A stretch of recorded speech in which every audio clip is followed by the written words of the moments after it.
Hi there, welcome back to another quick and easy watercolor painting. I'm Rod Bergeron and we're going to do some really loose and very free kind of painting today. I got, the top 2/3 of this page wet and I'm going to put in some really bright, vibrant blue. I'm going to pick up a little bit of Payne's gray and put a little bit of Payne's gray across that and just let it all mix together and see what we get. But I'm going to take this brush, I'm not going to rinse it out. I'm going to put it into my Payne's gray and I'm going to create a little bit of like a tree line across the bottom here, just like that. And maybe we're going to make this hill kind of go from left to right down on an angle like that. I'm going to take this brush and I'm going to put it directly into my Payne's gray, and I'm going to pick up some fairly intense color.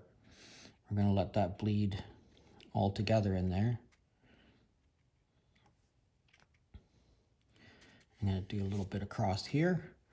Now again, I'm not going to rinse this out, okay? So I'm going to take this, I'm going to put it right into my sienna.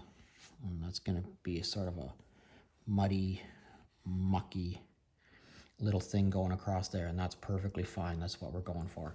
Let's rinse this brush out. All right. I'm going to take my #1 watercolor brush and I've sharpened one end of it here, and I use that for scribing into my page and making some trees. You can use it for, shrubs or whatever else. And, however it is that you want to create, you can use this to make lots of different techniques and images. Okay, so I'm just going to set that down now. You see that blue, that gray is bleeding into that blue right there.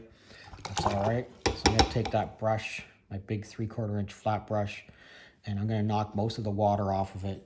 And I'm going to pick up some of this yellow ochre here. Okay, I'm going to drop that into a few places like that. And again, across there, and pick up a little bit more yellow ochre. Put it in here fairly intensely. All right, just tapping the brush onto the page and letting it all blend together. I'm going to rinse that brush off really well, and I'm going to pick up this green. This is sap green.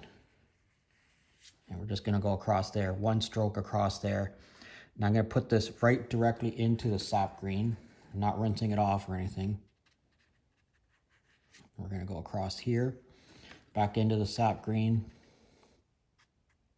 And you put some sap green into some of these wet areas here. And back into the sap green again. Just like that. Look at how those are all kind of mixing together there. That's what I'm going for. Rinse your brush off again. Knock most of the water off of it. I'm going to pick up some sienna. I'll put some sienna in a few locations like that.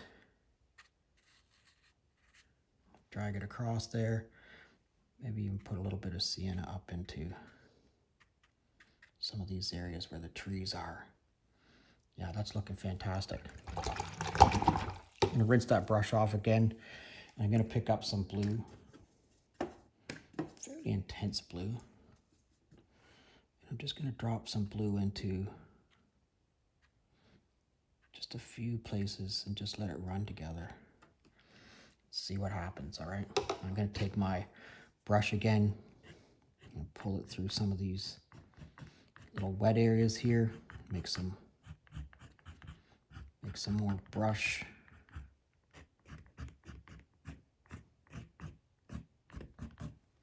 Okay. One last thing I think I'm going to do, I'm going to rinse my brush off really well. And I'm going to knock most of the water off of it again. And I'm going to pick up some yellow. Now, yellow is not a color that I use very often. But I think when you want to create some visual interest, sometimes you have to just go for a brighter color. Just tap the yellow into some of these wet areas. And we're just gonna let it all mix together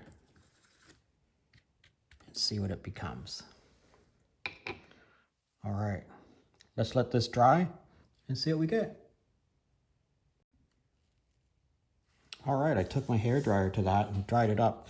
Look at, look right here where I added this yellow, and it turned that green into like a lighter green, and I added some more yellow across here. Look how tapping that green in here makes these trees, right? We put our mat onto it. I mean, that turned out super cool, even if I do say so myself. Yeah, I'd love to know what you think of it. Let me know in the comment section what you think of it. I'd love to hear from you. If you're currently a subscriber, thanks a lot. And if you're not currently a subscriber, please consider subscribing to my channel. I'd love to know where you're from. If you could drop me a comment in the comment section, I'd really appreciate it. Thanks a lot for watching, and we'll see you again next time.